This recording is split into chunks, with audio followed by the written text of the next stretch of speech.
Why, hello, Kurt. Good morning, Dr. Red. I It's always always a love to see pleasure. you in blue. Happy Friday. Got a red, white, and blue dress coat on. You got the red, white, and blue behind you. You I are do. just a man of effervescent patriotism. Thank you very much. That was a kind thing to say. Effervescent, even. That was such an excellent word. I was trying to find, this is a good. I use this word prevaricate because my understanding of the term is basically weasel words, right? It's weasel words, right? And so it's a self-pejorative way of what I'm really doing most of the time when I say I'm going to prevaricate is I'm saying, okay, don't come after me. Right? I'm just doing the best I can, right? I mean, but they're fundamentally that's weasel words, right? I mean, it's right. So I looked at it because people are telling me I was using it wrong. I'm like, I'm not using it wrong. I mean, uh, that's the criticism you give of the common example of the use of terms is when a politician is making a lot of you know weasel words, right? I mean, it's and so there's like uh, this hierarchy of terms that basically mean lying, right? Right. Right. I mean, they're in the category of lying. So you have equivocation, prevarication, equivocation. I don't know. There's a whole bunch of. But there's one word that I forget all the time because no one ever uses it, which is really strange, and it's not coming to me right now for some reason.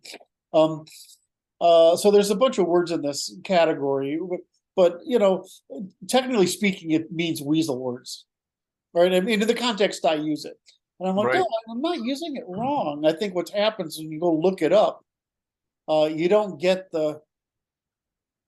like if you like when I look something up, I use the sites that give synonyms, antonyms, and the sets because that gives you a better idea of the context Picture of it. Yeah. the Yeah. picture Yeah. of it. And so there's probably something in a definition somewhere, but um, the definition the context I mean to use it in is weasel words. Yeah, I'm okay weaseling. I mean, I'm weaseling out of it because I just don't want to do the work to defend against all the possible, criticisms that come from. Well, Jesus, I can't.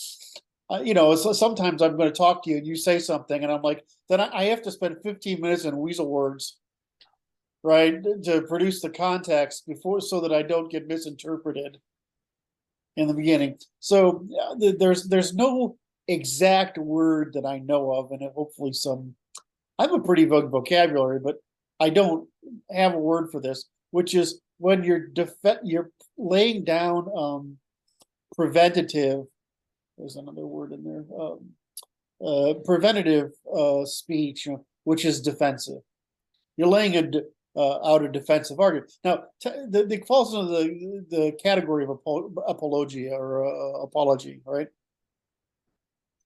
So, but we don't have that. We don't have. Okay, I spent about 10 minutes on this. There's just no word that I know of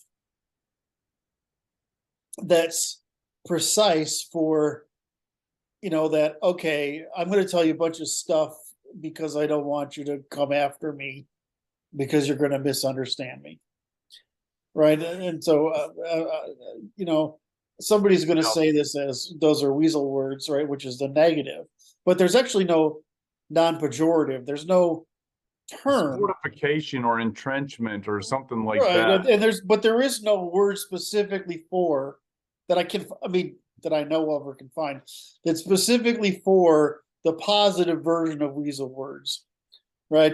Which is all it's all in the uh, uh, pri- prior excuse making or prior care clarification. So I don't know if I'm technically using the word correctly, but if I look by the definitions written, but if I look at how my peers use the word, that's how it is. It's like, yeah, forgive me for giving all these justifications out ahead of time, but I'm like trying to whatever, find some way of saying this without yet another fucking 45-minute missive, right, in order to prepare for it. It's like you would be in, what is all, it's like, we've got to prepare. Kurt's just saying this for this reason, right? Let me tell the audience, right? Well, technically that's, It falls among that category. it's in that category. The problem is it's a positive version of weasel words. And there's a name for that category, and I'm just, for some reason it's not coming to me. Anyway, there's no word that seems right. So I'm going to just abuse prevaricate now until I can. Until further notice. So positive prevarication.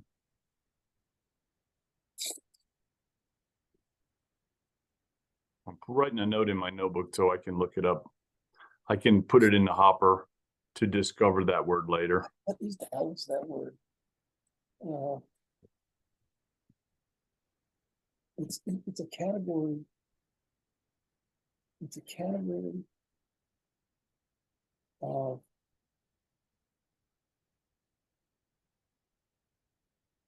what is it? I don't remember. I'm not going to waste the audience's time right now. We'll figure it out later. Wait for later for that. It's like one of those. This makes no. When you read the word, God damn! Why I can see it and I can't bring it up. It does. The segments of the word don't inform you as to what it's meaning. Right? It just doesn't make sense. And there's a bunch of vocabulary that's up at that level that are terms used by people in linguistics, right? Specifically the people who study words, right? I mean, not just language, but words. What that means? I can't remember that name either. Anyway, they've got a bunch of wonderful little terms for kinds of things that have to do with excuses and justifying and all that sort of crap. Right, and it's just not coming. Yeah, I told you I've had one cup of coffee. Right. This is my last cup. I have to go to the store now. Things are getting serious. There's about to be a famine. This is not okay. It's going to interject stress into the rest of my day until I solve this problem. I'll probably be lazy as hell and just spend the $10 delivery charge to have somebody bring it over, so I don't have to go. I haven't been out all week. I've been healthy enough to go out all week. But you'll notice something. I want you to hear something. No wheezing. Excellent. It's fucking nature people, man. I hate it when they're right. I hate it when I shouldn't hate it because the reason my cancer was correctly diagnosed is one of those goofy chicks that believes in weird shit, right? It's crystal girls. Yeah, so, the medical equivalent of that, right? I mean, and then this time it's the same fucking thing. It's vitamin D. Chronic vitamin D. Anyway, so let's go. You had a bunch of stuff you wanted to talk about today because you're an informed and passionate individual about deep meaning, current events. So what is your topics you want to talk about? There's three feminine cognitive functions and the response to hyper-feminization of the polity. And it goes under these: solipsism, social proofs, censorship, and secession.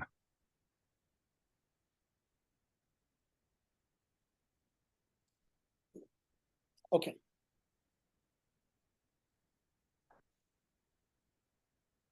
So, let me make a note here so I don't get lost. That's Solipsism, right. social proofs, censorship. Those are three. Or one more. And secession. Secession.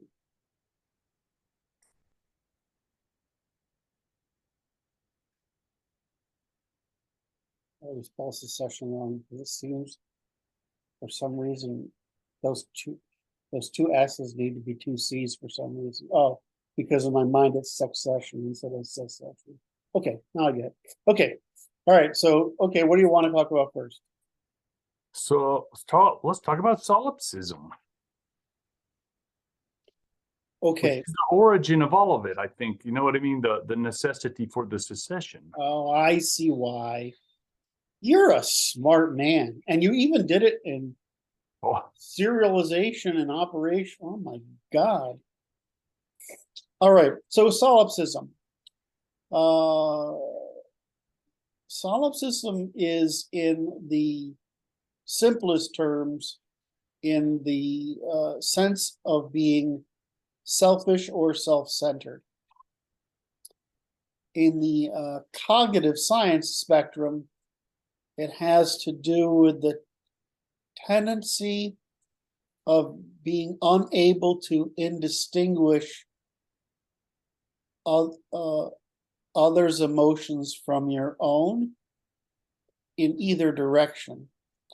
So the positive version would be the woman who gives, I always give this example, feels compelled to give blood, right? Because it's her, right?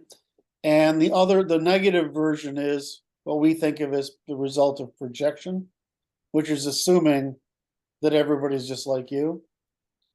And the really negative version is acting like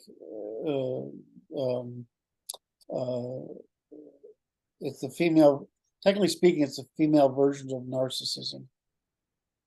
In other words, we tend to view the narcissistic term as male and the solipsistic term as the female. In the philosophical sense, it means that you are all you know to you are all you can know to exist, right? I think the 4 a.m. right? So but they all mean the same thing, is that you attribute a higher priority to your intuitions, valuations, and self-interest than to others, to the point where it's not clear others exist except of projections of yourself. Now, this is the opposite. Again, like everything else we talk about, this is the opposite of autism, where there is no self. Right? That's what happens. You can't filter. You can't interpret for yourself. They say, well, everything gets through. Well, that's what it means. There's no self. There's no filter that says what's important to me or not. Right? It's just, I can't process this shit.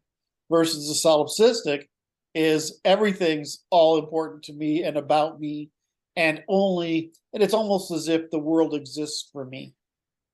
Yeah, it's like the solipsist, in my impression, is the solipsist sees the actions of another and then projects, I would only do that if, upon that other.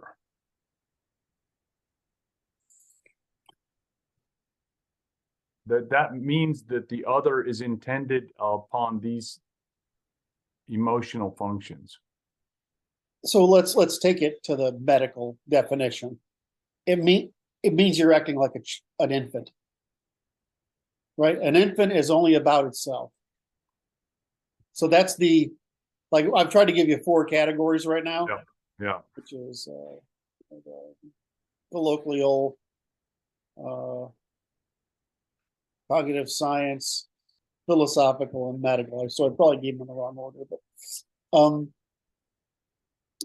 it basically means you're thinking like an infant. So solipsism is a form of underdevelopment. And just like autism is a form of underdevelopment. That you have too much self in the solipsistic and not enough self in the autistic. Which is everything we discussed, you and I, right? To try to explain that. I'm like, if you can't explain it from both sexes, you don't understand it yet. Okay. because that's the sex difference is the origin of all differences. There you go. Other than like IQ and that kind of stuff.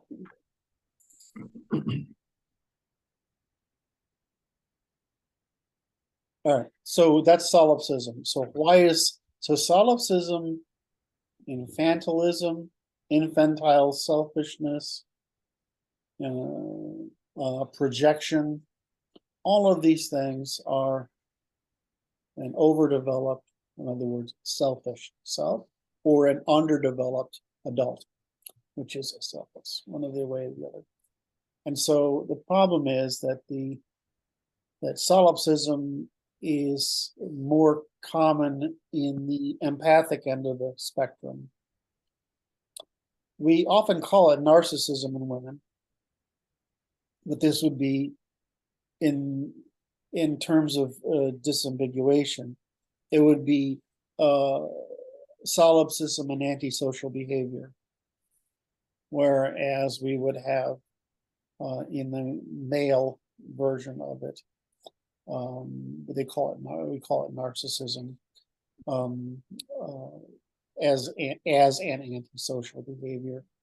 And I'm not sure why this community is so fixed on that, other than that dark triad behaviors tend to show up in males a certain way and females a certain way, and that they want to, more like autism, solipsism, they want to capture. I would need a better psychologist than, I mean, this is the kind of thing psychiatrists deal with, because it's technically an illness. I don't, that's not my thing, right? I can do psychology, but cognitive science, but I'm not that good at psychiatry. So listen to me. I've spent so much time trying to talk to average guys. It's like my speech presentation is getting stupider. Right?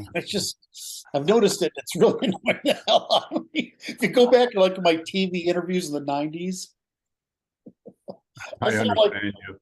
I sound like everybody else, and every other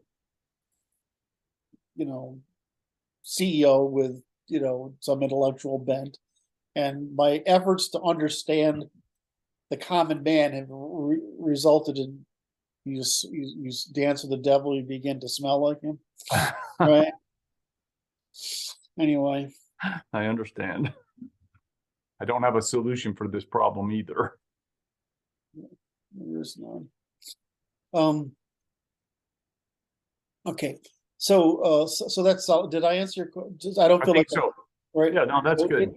It's infantile selfishness that results in you believing you're the center of the universe, and that everything, the value of things is how they relate to you, not in how they relate to others. Right? So, okay, what's next? Social proof and censorship. So, if you're an empathizer, what your brain is doing is predicting the future emotional states of others, right? And what you're trying to do is eliminate as much rejection from others as possible. If you're right, that's generally what you're doing. And so, the adult version of empathizing, right, is that you understand and can predict another's emotional state, but you don't internalize it as your own emotional state. In other words, you can observe but not internalize. You can be insulated, or it's agency, right? You can decide how you're going to react to it. So that's maturity, is the agency to know how to react to it. So now the problem with social proof is that, if you're empathizing, your wiring is designed to get information from other people by prediction of their emotional states. Right? So even when you want to get facts, right? You're interpreting facts as how they would predict emotional states. So if you live in that world, that's different from the world of those of us who automatically don't empathize. Instead, we systematize. And we see how things would play out over time, independent of emotional states. And then we might later on say, well, I guess people won't like that. So we actually have a mirror image in logical proof or self-proof, personal proof, right, versus social proof, or empirical proof versus social proof. That's really the right answer. So what happens in social proof is that it's really easy to be somewhat infantile, somewhat lazy, and basically let other people program you. Because your motivation as an empathizer and some amplified neuroticism, of course, is to avoid any responsibility, which is to avoid any criticism or avoid any rejection or avoid any threats, which is the default female position, right? Is to avoid threats. Where the male opportunity is somewhat different, which is to seek opportunities and measure threats. Does that make sense? So social proof is the need for to get your information from others, evaluations, versus rational proof is your ability to use empirical or objective information, systematizing, in order to obtain your confidence. The right answer is confidence, right? Both of these things are seeking confidence sufficient for action. Right. And so we love to use these scientific terms like proof. The term is confidence, right? And so we use the term trust, confidence, trust, belief, and faith.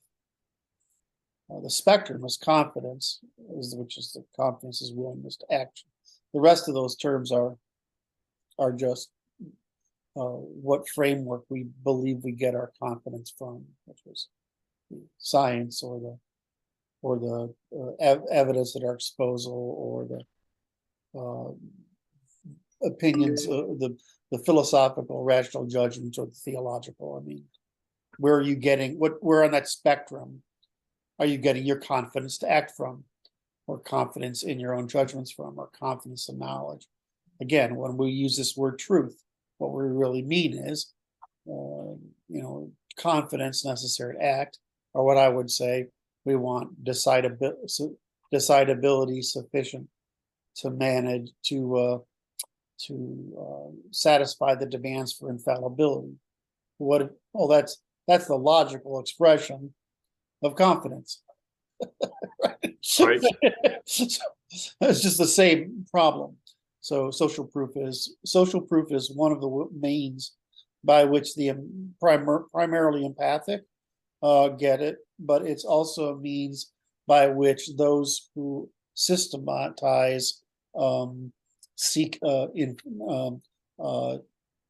obtain the means of systematizing. I think that was a really important distinction. Did it come across? So you're trying, the feminine mind or the empathic mind is seeking social proof to know that this is good or bad. Right. Right. In other words, the people's other emotions are the source of your confidence. The problem for the rational mind or the systematizer, whether it's male or not, is you need a means of systematizing to obtain that proof. So what are you looking for from others? You're looking for a means of systematizing. Whereas the feminine is looking for a means of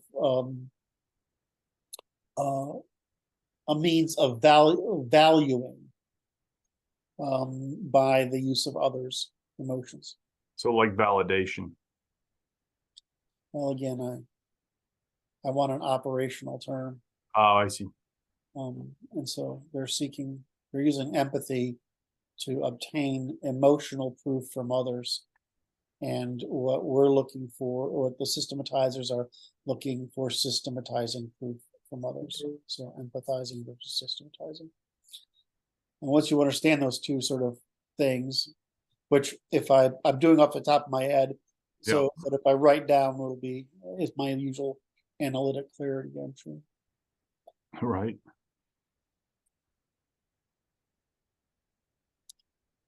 All right. So what you're saying, I think what you're suggesting is the solipsistic mind is an infantilization of the empathic mind. The empathic mind is seeking basically threat reduction or opportunity, right? Not or acquisition in the absence of threats. And social proof is the way to be sure that you're not that you're going with the herd, and therefore provoking the least threat to yourself or the group. And then what was the next term you had? Censorship. And so because this isn't systematizing, because it's pure empathizing, this pattern is pure empathizing, then what they're looking for is consistency of emotion, regardless of logical consistency. And just as the male or the masculine conservative is looking for systematizing, regardless of emotional consistency.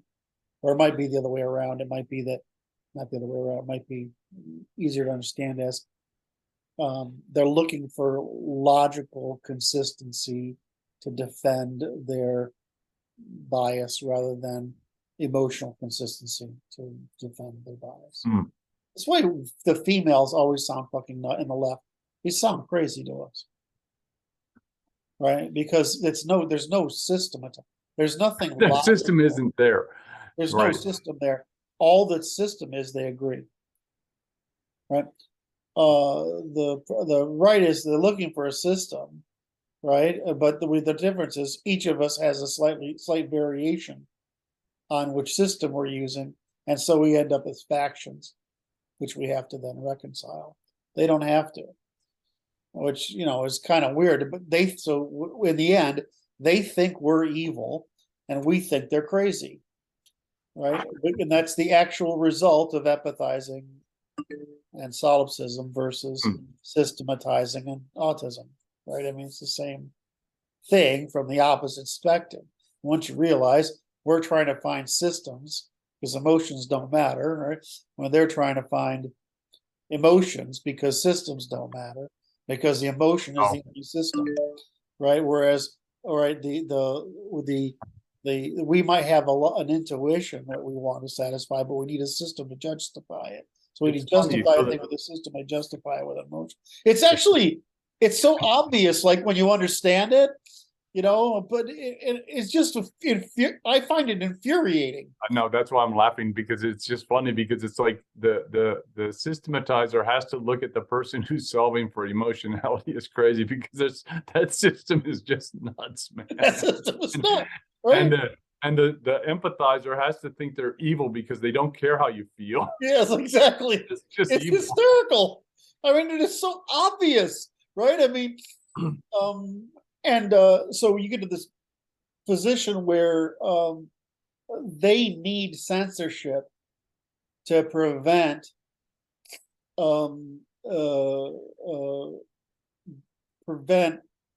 emotions, right? Prevent negative emotions, right? Yeah. Because negative emotions would cause fear, right? And fear would cause them to not work. Confidence. Right, lose confidence.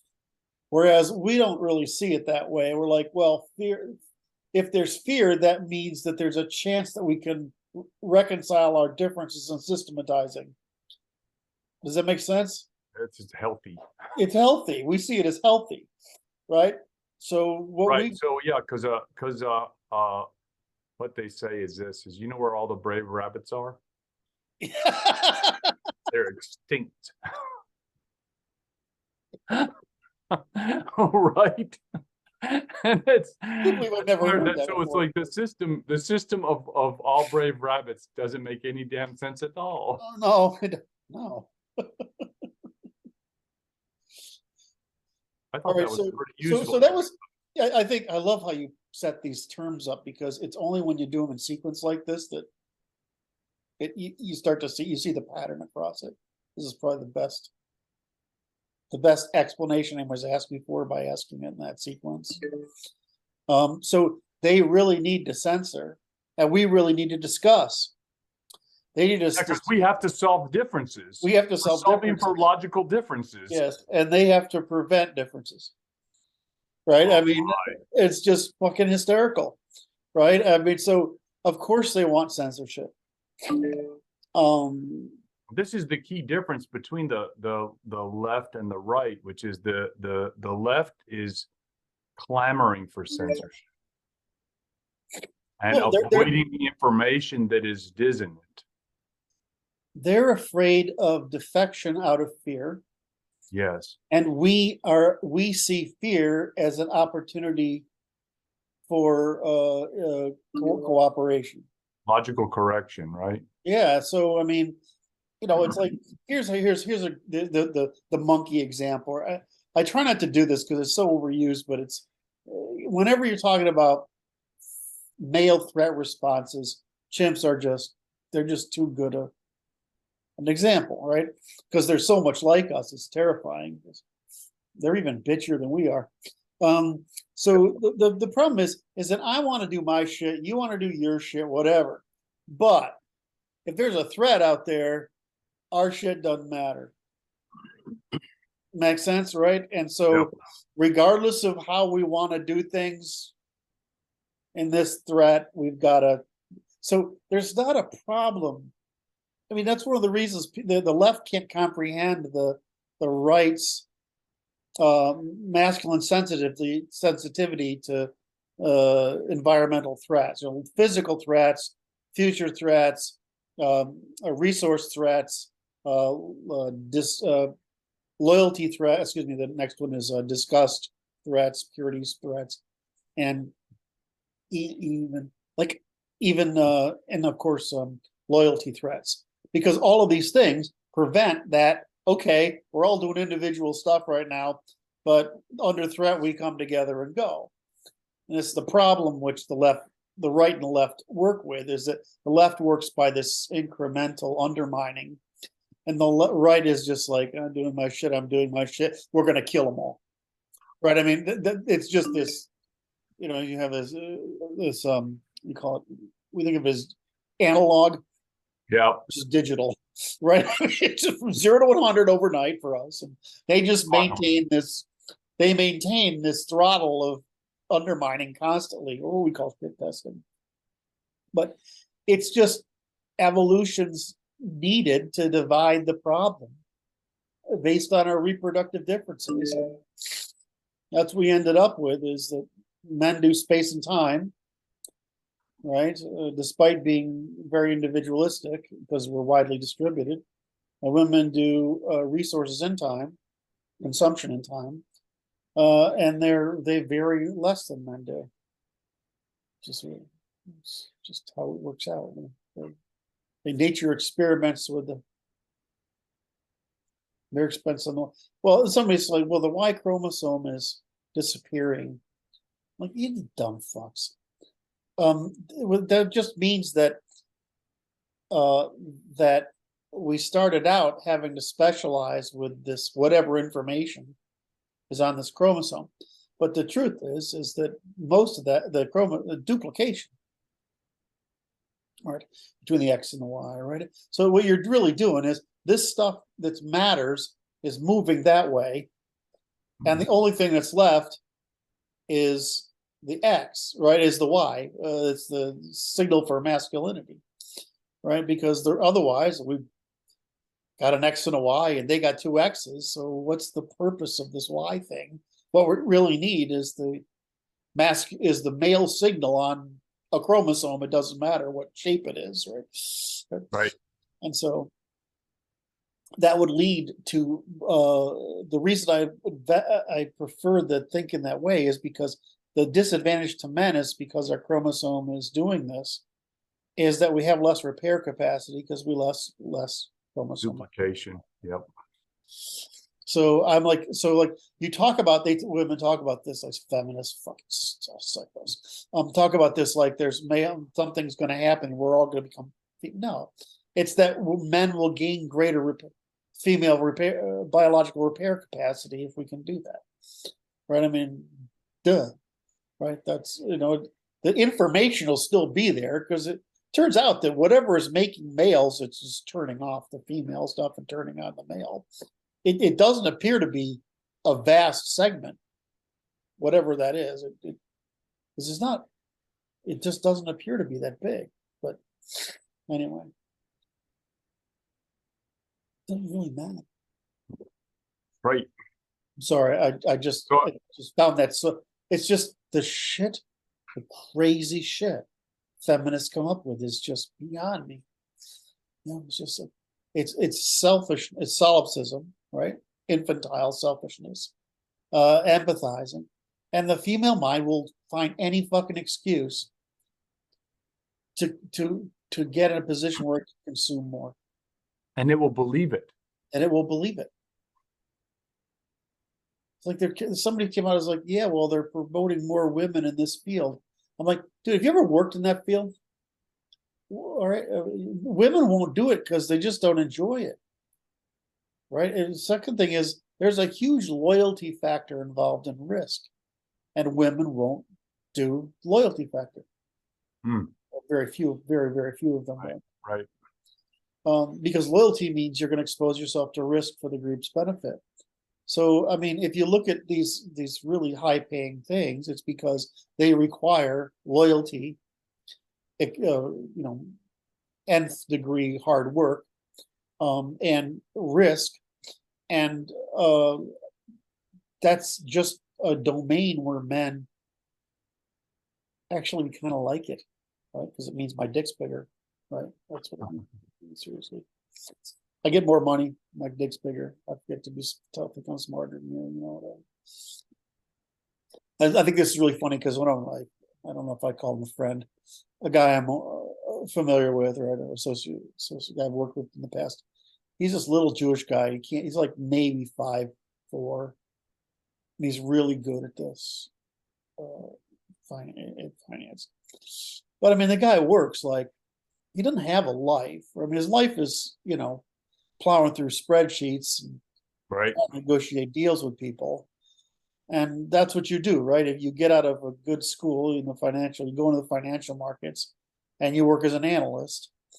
And you find opportunities. And you'll get 90% of you get ground out as meat, right? But it's really luck in relationships, right? That determine your success, and that's a $300,000 a year job, right?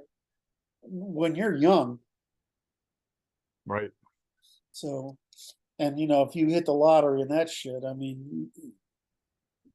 You're making you're 5'7", $1.2 million a year. I mean, you don't have to do that very long, so that's right. That gets you done quick. It gets you done quick, right? I mean, then you start moving into, once you've got that, now you're investing your own money with relationships you have, which are built on inside knowledge, right? I mean, so I just can't do that shit. It's so simple to me. Right. I mean, I would be really good at that.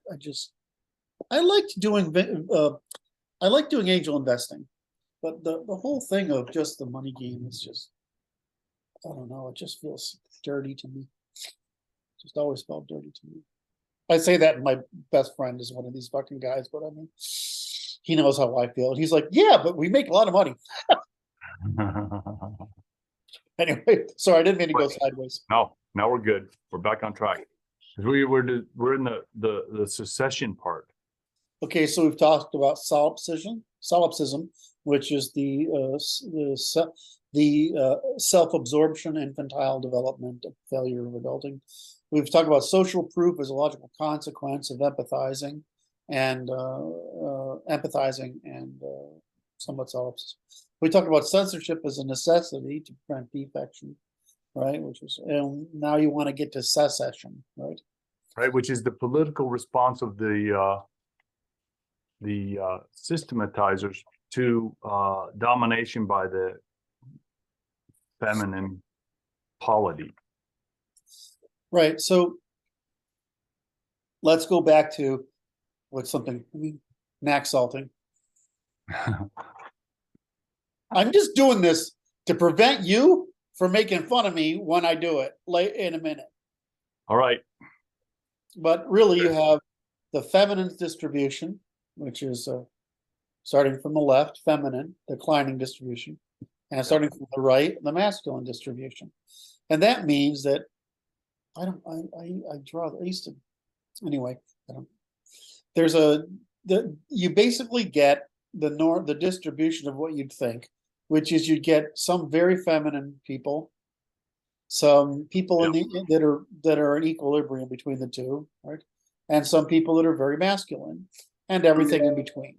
So you end up with this distribution, a pretty normal distribution, right? And it's still biased, where just like IQ and personality traits and whatever, they're biased, masculine right, female left. So there's two distributions, but we do end up with what we see, which is roughly a third of the people are biased to the left, a third of the people are biased to the right, and a third of the people are in the middle. And this distribution varies a little bit, right? But by and large, that's the case. Now, I'm talking about white folk here, right? I'm talking about white folk here. Now, what's happened is they've got enough of these women to defect, right, over the past century. Feminism and Marxism and all that. Mostly not Marxism. It's mostly Marxism went after men. Cultural Marxism went after minorities and workers. I'll call it cultural Marxism. And feminism and woke especially went after women. And so what's happened is that they've managed to skew this enough so they could win elections, because women are easily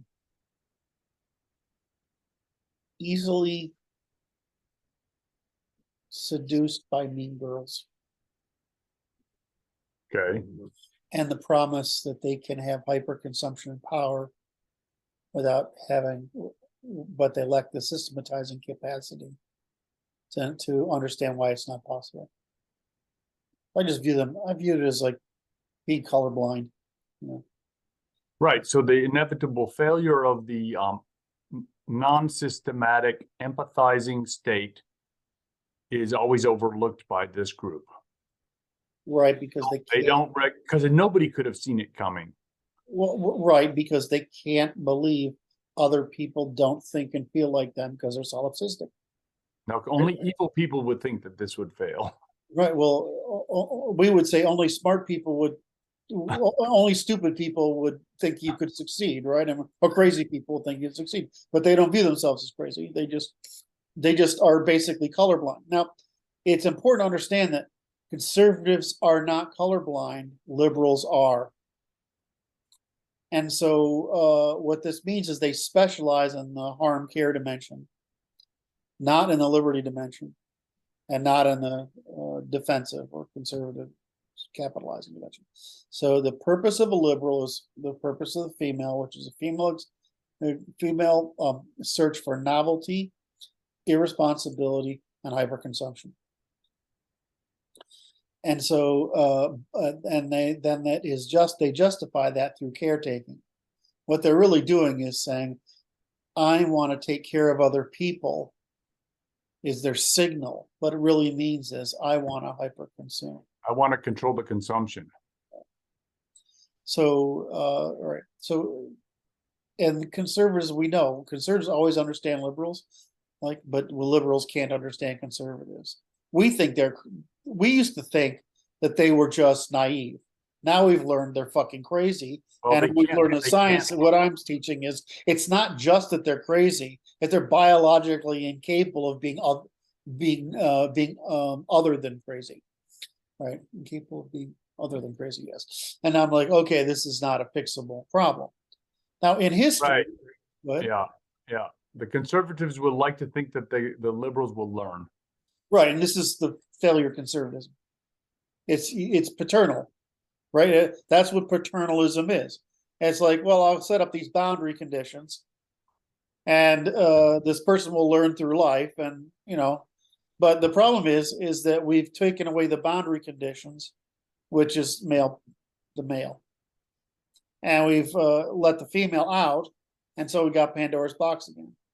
Now it sounds like what I'm saying is, I mean, I would, if I listened to myself 20 years ago, I wouldn't like what I'm saying. I don't, as you know, I don't like what I'm saying anyway. I just Wait. So for the audience, this means Kurt's stepping on his own sacred cows, right? I don't like this, but it's just what I got to deal with. Wait, it's contrary to your preference, right? Your bias is not this direction. This is irritating to you, so it's contrary to your feelings that what your system that you're espousing functions, despite the fact that you prefer it not to. Yeah, I don't like it at all, right? I mean, I'm a whole thing of women on a pedestal, flowy dresses, pretty flowers in their hair, which is nice, right? I mean, it's fucking awesome. That's what I want. That's how I see women. I don't want to think of the feminine as selfish, as there's not a good motivation in there. The goodness is a byproduct of the of using goodness as a defensive shield against selfishness, and I just find that so fucking evil. I can't tell you, but that doesn't. I still can step back and say, well, you know what? I like girls, right? I mean, women are awesome, right? I just don't have political power. Because they can't do it. It's not because it's like, well, I mean, I can't play fucking basketball, right? They can't fucking do politics. I mean, there might be a couple women who can. Obviously, there are, because we've had Maggie Thatchers in this world, right? So it's not like there can't. It's just that we shouldn't encourage it in large numbers without demonstrated competency, because they just can't do it. Because they can't systematize, because they can't help but solipsize. So it's just what it is. So Okay, now I want to get to the secession part. yeah, I was trying to get there. So there was an earlier point where it reached a great way to branch off into secession. So the issue, if I'm trying to recapture that, so if we realize that it's a third, it's a third, a third, and a third, right? Abruptly.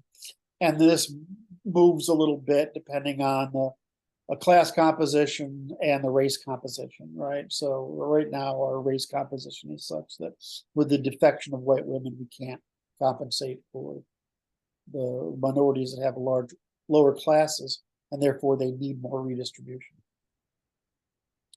So that's why we can't win. So the problem is we've realized, we now know the science of why we can't convince them, right? It's because they're not convincible. Why? Because it's like trying to explain to an animal without eyeballs, paintings. You just can't, right? They don't. So okay, great. They're biased that way. We might be able to train them out back into the median, but we'd have to have control and want to do that. That's right. So now that we know their distributions, so what's happened though is that in the past we had a reason for sexual compromise at the interpersonal level. In other words, right. Marriage. Right. And marriage turned out to be a really good thing during the agrarian age. Okay. More, because marriage evolved along with property and inheritance. And property and inheritance meant capital accumulation. And capital accumulation between generations meant each generation didn't have to produce so much surplus in order to survive. So capital, your land, your animals, your tools, whatever, just no matter how small they might be, were things you didn't have to earn when things were expensive. Right. So the second thing is that children were basically slave labor. Was important. And so so what a woman would get from being married is no longer being slave labor in their parents' house, but to be able to produce her own slave labor, yes, have her own sovereignty, make her own decisions, decide what she wanted to eat and that kind of stuff. And a man got access to sex, caretaking, the ability to accumulate capital, and progeny. The important part is that how much does marriage domesticate men? Right. So what happens when there's a surplus of unmarried men as you get a surplus? That's a problem. Well, and the answer is not what you think. Is that war is fun. That's why it's a problem. That's why it's a problem. There's not a lot better. I mean, hunting is fun. Raping and pillaging is more fun, right? I mean, right? Because so that's the problem, right? So it's a means of domestication. Domesticating, bringing women into a family under marriage, domesticates her consumption. She can't externalize her reproduction by moral hazard to the tribe. Instead, she's responsible for her own consumption. So the feminists are right that marriage constrains women. Yeah, it does. It also constrains men. The thing is, this turned out to be a pretty good mutual. It was a bargain. Good bargain. So what's interesting is the constraints on male antisocial behavior is generally taken for granted. Correct. So it's like no it's ignored as part of the bargain. For a man and a woman, a family is your own tribe. It's the smallest tribe that can exist, right? And it's a tribe over which everyone has sovereignty.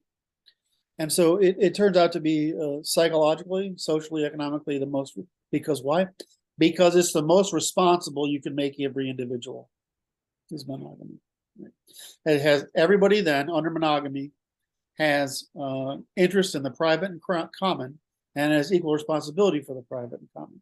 But if you take that away, all right, or you make it through a proxy, what you would end up with is privatization of commons and socialization of losses.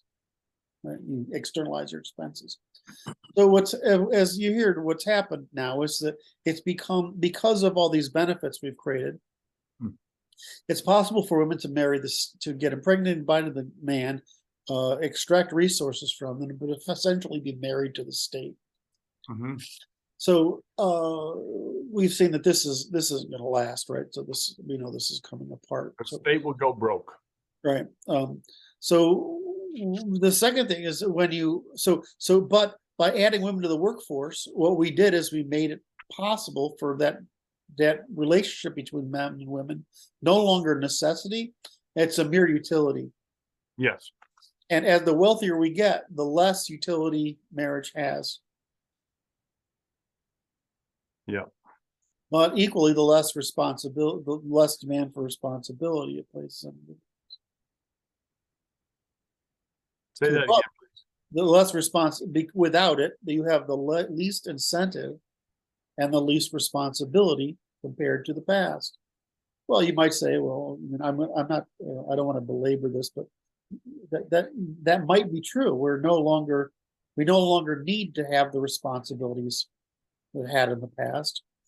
But when we do that, we lose those responsibilities, we lose those incentives. So now what we get is different incentives for men and women. And so what we're able to do with those new incentives is we're pursue our biases rather than our commons. Right? So what's happened is that you're seeing at the personal level, at the economic level, and at the political level, you're seeing a demand for specialization in the private and common organizations that suit the instincts of the left, right, the feminine left, masculine right, and median pragmatic distribution. Yeah. And so what's happening is by having a single polity, we have a monopoly instead of a market. And so we're not producing commons. In other words, our ability to diversify into our pursuing environments that satisfy our instincts, masculine and feminine in this distribution, that's manifesting as a demand for separate, different political systems, right? An individualistic, and a feminine, monopolistic herd, pack and herd. Yeah. And so that's what's happening, is that we're seeing demand for that. And so at the simple level, what we're seeing is we're just wealthy enough to pursue the societies we want to live in, and our monopoly government, in other words, forcing us to live under the rules that applied under agrarianism in this post-agrarian age. Well, those incentives and returns and responsibilities don't exist. So what's happened is you have demand for some of us who want individual hyperconsumption and limited responsibility and maximization of novelty, and you have some of us who want to capitalize, which is the difference, is conservative capitalizing, liberal hyperconsumption, and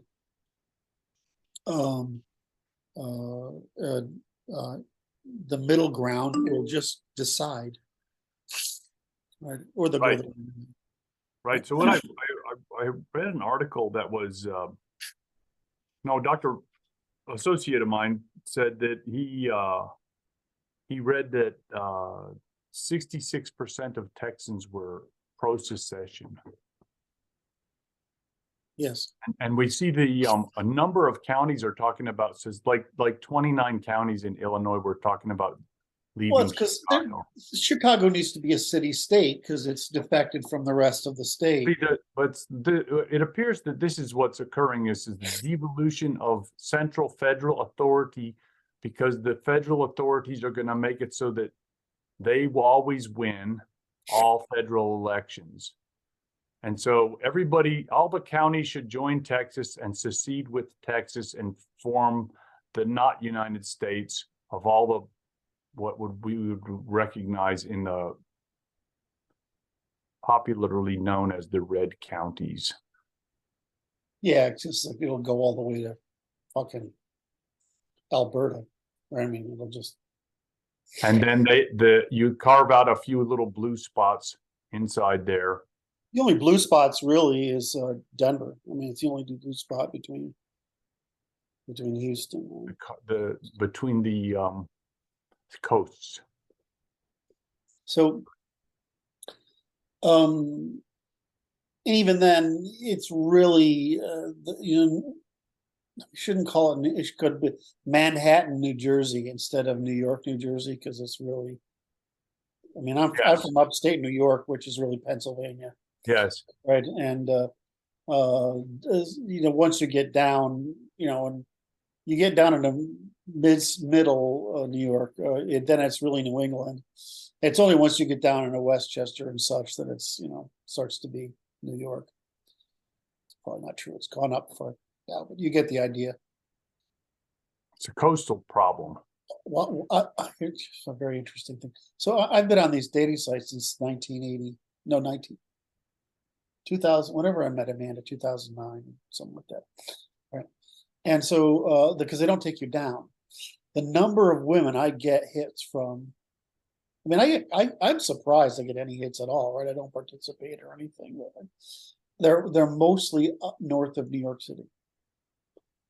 And you'll see these educated, reasonably attractive women that have done very well in life, but they've burned their ovaries, right? And they're looking for, classy is the wrong word. They're looking for sophisticated male. That's where I get most of my hits from, which is weird to me.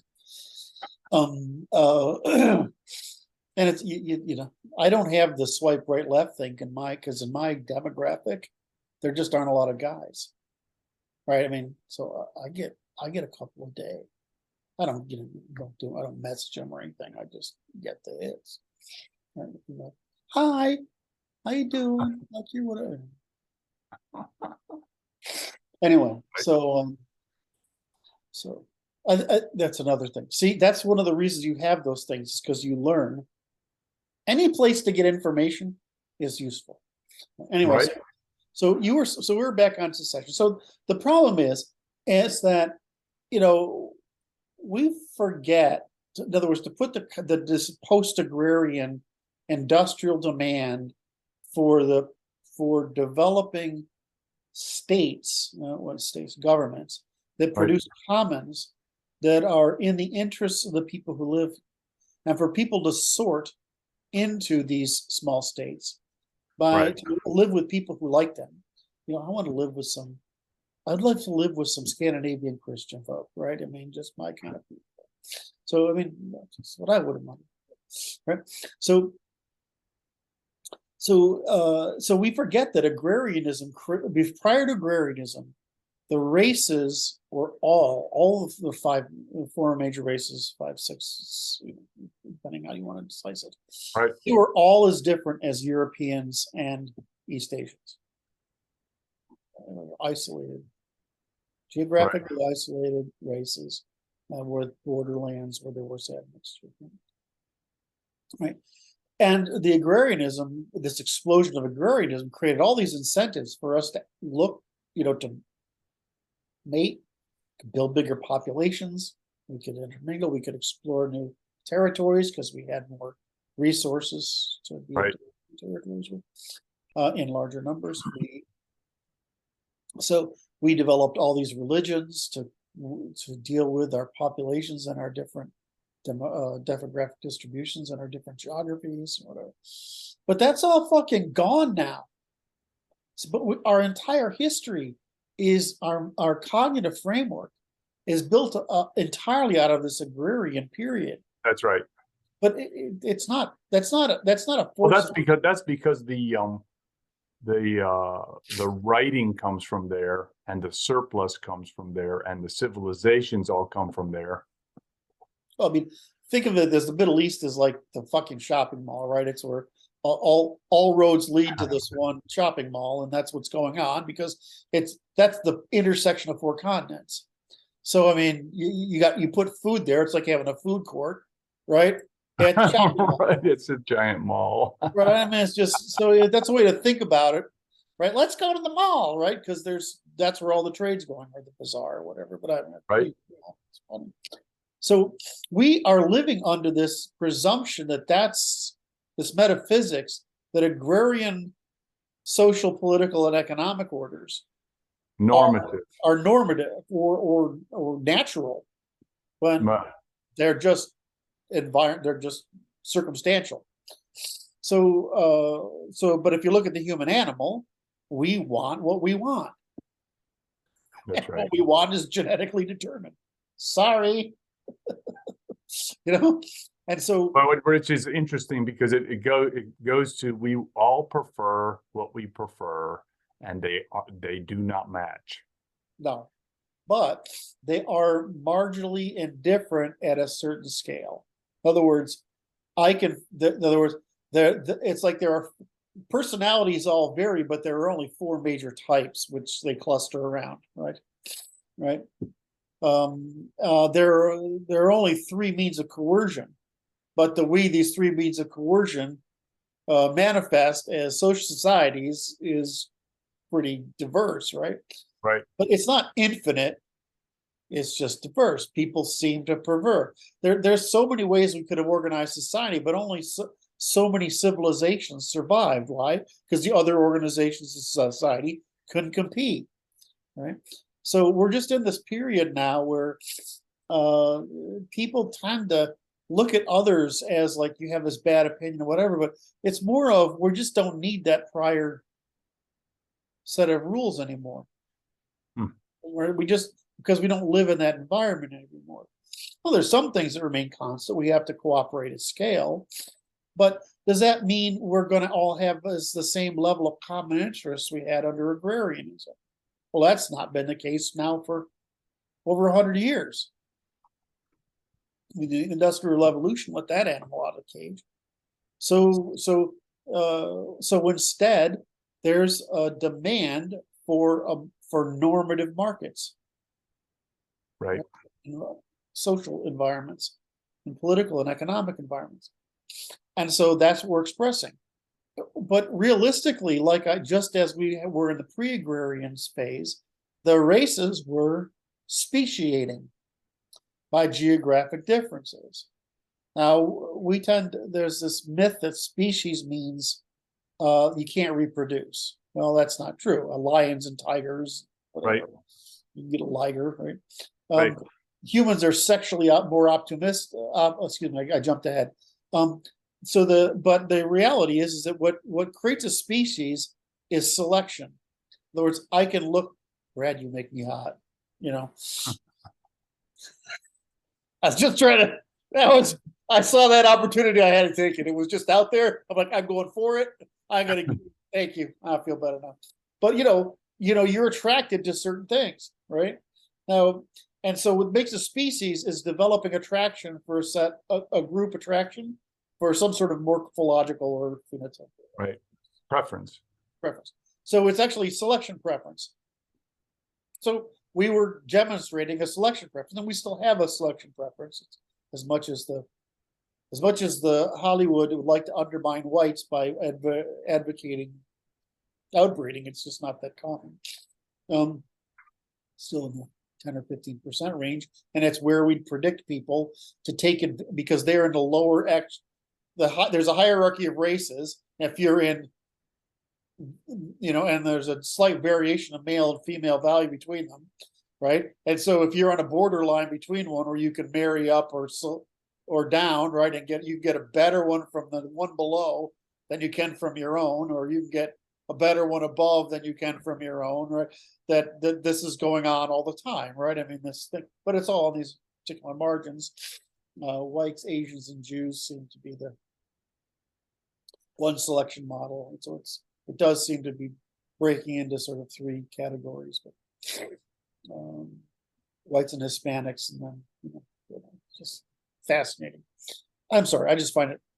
You're saying move along, Kurt. Your eyes are saying. But I just find this topic fascinating. So the net result is that we're actually restoring the instinct to speciate. We're seeing demand for speciation. Now, that would be rude for some reason. In other words, humans don't like being dehumanized to be animals that much, despite the fact that it's fucking obvious, right? So that's rude. But we're driving towards speciation again, like we were back then. The difference is that our speciation is more for behavior, in values, because that's what determines cooperative velocity for us. Yep. Reduce friction of cooperation. So we're demonstrating selection pressure that is mildly morphological or phenotypical, but it's have more behavioral, which is what, if you think about it, what you fucking expect, right? I mean, we're hyper adaptive. So the adaptive thing we're selecting for is behavioral differences. And so, of course, we'd adapt by behavioral differences as much or more so than we would adapt by phenotypical differences or morphological differences. Does that make sense? Oh yeah, I think so. So it's not just this economic instinct. It's that in other words, it's just behavioral economics, because it is like, if I can cooperate with you, I save a lot of energy and time and effort. And it allows us to put capital, which people think of as money, but as we said, it's everything, right? Anything we could want, put capital behind things we want together. And so why should the liberals and the conservatives have to compromise? Because they're both getting less than they would if they separated, right? Because we'd both get more. Why? Because trade doesn't require proximity, but polity does, right? Norms, institutions, economies, cultures, they matter. So, what do conservatives want? We want our little pig fucking houses and our peaceful villages, and we want to hang people at the first sight of pedophilia and whatever, right? Because we're what? That was well done. So conservatives are what we are, right? I mean, now I'm a little more libertarian, right? So I'm going to choose one that's, I don't want to be required to practice this faith in this way, that I don't want to. But some people want that. Mm-hmm. I mean, we love our religious wackos. We like our religious wackos, right? Because they tend, they're not a problem. They really aren't. They want to keep to themselves. So there's this desire for what we would call speciation normally, but what we want to really call it is separation. And so the difference is in Europe, why is it that Europe didn't stagnate and collapse? Well, because what happened? Why do organizations fail? They're centralized. They're hierarchical. They're resistant to adaptation and change because they have no means of conflict of resolution that isn't costly to one part or the other. Whereas, what is the Europeans? We have a federation, basically. We've always had federations of loose alliances, right? And where if your state fails, mine picks up the leadership. And when mine fails, this one picks up the leadership. So you see these rotating monarchies moving around Europe, and it's just like entrepreneurs starting business models. So if there's a crash, you recover. Well, what happens if you have the opposite? You have a very stable government places, but what happens to all human organizations? They ossify. They calcify because they maximize the amount of rents until they're unable to adapt to changes or shocks. Right. Well, I mean, what happens when you're China and India? There's no shock big enough to replace you. I mean, it's just not possible. I mean, look at the population. You can't. I mean, India and China got invaded all the time, but they're not numerous enough in number to do anything with. But they also calcify. Whereas what we saw in Rome is that they overextend. Our problem is overextension, not calcification. Yep. So what we've created a system that allows for continuous evolutionary progress, regardless of and transfer of power to where it can be.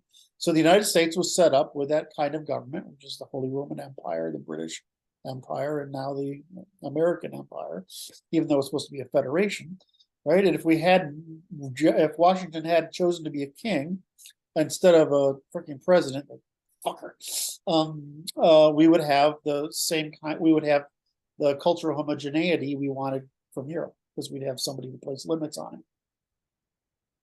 Because that's who throws the bums out, right? the 110 bums, the 109 bums. They throw the bums out because if the monarchy says, okay, this is not okay anymore. But otherwise, you can't. There's no way to get rid of them, of malcontents. So anyway, so that's why you need another reason to monarchy. So aside, what we see is all we'd have to do is take the federal government and devolve it. It would also include devolving the state governments, because as you brought up with Illinois, Chicago is a fucking plague for the rest of the state. Well, I mean, the truth is, New York City is a plague for New York, right? It's hard to say for Boston, but you know, I would assume Boston's a plague for Western Massachusetts. I mean, I don't know why New York and New Jersey are two different places. I mean, just same shit as Philadelphia too. I mean, don't want to insult any friends of mine, but Philadelphia is right up there with Baltimore with shitholes, right? So, what we need is the territories where people are still responsible to separate from the territory, from the urban densities where people aren't responsible, partly because they can't be.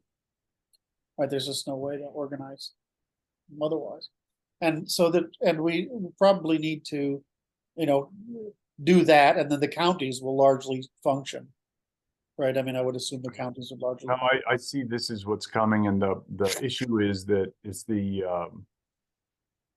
ossification of the the United States imperial structures will necessitate it. Right now, this is important though. Like, this is an important distinction, because you don't want to just say, "Yay!" throw up the baby with bathwater. The strategic value of holding the continent as a military trade and financial bloc, that has more value to its. Yeah. This is one of the rules I try to came up for internet for law, is that their resource commons are common, but that's different from saying, but that doesn't mean you get to impose norms. In other words, there's there's a difference in separating, creating norms and institutions. In other words, to live in the environment you want, versus that you can pretend that there is science, all right, or you can defect from the continent, right? The closer. Right. So you do want to have the federal government. Well, I see it devolving into city states essentially, and everything else. Right, but the federal government still is needed for the purpose of resolving conflicts and defense. Yeah. Which is what the founders originally intended. What they found out, though, is that the currency, the monetary system, and the monetary system, and the weights and measures system, right? Yeah. The things that provide commensurability between groups is so fucking valuable that you can't do without it, because what it allows, that kind of size allows you to insure each other against pretty much everything. I mean, just really, I mean, the bigger you are, the more currency, the more money you can and debt you can play with. Right. So the problem, of course, is that states can't go bankrupt. We've screwed that up. The states need to be able to go bankrupt. And what's the other? What's the other one? And the government can't. The government that produces commons has to be regulated in their borrowing capacity, and the only exception is military, because military is extra market activity. Yeah. So my view is you separate those two branches of government. So you're looking at the military, you're looking at the treasury, and you're looking at the production of commons for the interior. Right, and then you have the right balance power, and you don't really need anything other than governors at that point, because governors are just negotiating on behalf of their people, and we don't really end up needing a federal government like legislature anymore. Yeah, you just need courts. Well, so that's what I see is coming is the consciousness of the monopolization of the political authority that is the central authority of the United States is the problem that is to be reckoned with. Okay, let's test that though, because this is the problem is that they're trying to. The federal government was prohibited from social policy. They were limited to military and trade policy. Yep. But because of Civil War, they Yep. got on the 14th. And so they got involved in, so this allowed the progressives Yep. a venue into government, which was originally prohibited. Via positiva. And the second thing and so the next step they took was, they took in to get rid of the Senate, which was right just the way they're trying to get rid of the electoral college. You needed the Senate to be appointed because they're basically the governors. Yep. You took a governor, right? You took somebody who was a representative of a governor, which is a representative of a state, and you made him a fucking populist person, which completely screwed up the system, right? And so we had that problem. And then, like you said, the positive law movement just got out of hand, and the civil rights movement is when they broke everything entirely. So the real issue is that the federal government doesn't have a place in normative relations. They have only a place in interstate relations. The way that they got themselves in trouble, which was fine, or which is that they didn't clarify this enough, and that they said we guarantee every resident, every state, a Republican form of government and these fundamental rights, which would have been fine, but the borderline needs to be: is it a fundamental right, or is it in other words a fundamental right, which is a small number, or is it a privilege? And so what they've done is they've called privileges rights, right, and said they're fundamental, rather than, okay, well, we can't do that, right? We're not doing that, right? We're going to say those are state matters, and right. States choose. So the question is, how do we devolve it? Because it's like the growing consciousness among the people of the right is that they have fixed the election so they will always win. The lefties will always win the national elections. All right. So what have I said all along? There's one answer to this problem. I said there's actually 3 steps. We couldn't convert. We can't persuade them. Now we can't vote them. Nope. We have the court and the parliament, right? And then we have force. Right. The court, the parliament, and force. All right. Right. I'm intentionally not talking about one solution there because I understand. So, what somebody said yesterday is, well, January 6th proves something, is that you can fire them all with a few thousand men. And, I'm not really big on, you don't want to do violence until you have to do violence, right?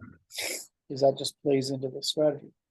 But, showing up in front of Congress with a set of demands, like we showed up before the monarchy with a set of demands, right? Is what the common law is for. Well, the point that I'm making here is there's a growing consciousness, yes, of the futility of the electoral process, which is leading us down the pathway to other solutions. Yes. There you have it. That's the end of the secession talk. I should be running out of your time. Yes, it is time for me to depart and go engage in clinical activities. So we solved your question of what is the sequence of solipsism, social proof, censorship, and secessionism. Yes. And we did. Boy, you did a good job on that. It was wonderful. That was pretty good. All right, love you, brother. Wait, this is episode 2104, I think. I have no fucking idea. Did you do a staff meeting yesterday? Yeah. So this will be episode 2104. So do please I need to hit upload. the like and subscribe and notification bells and leave lots of commentary because we enjoy seeing what the people are saying. Right, Kurt? I love you, man. All right. I look forward to chatting with you soon, sir. Bye-bye. Bye-bye.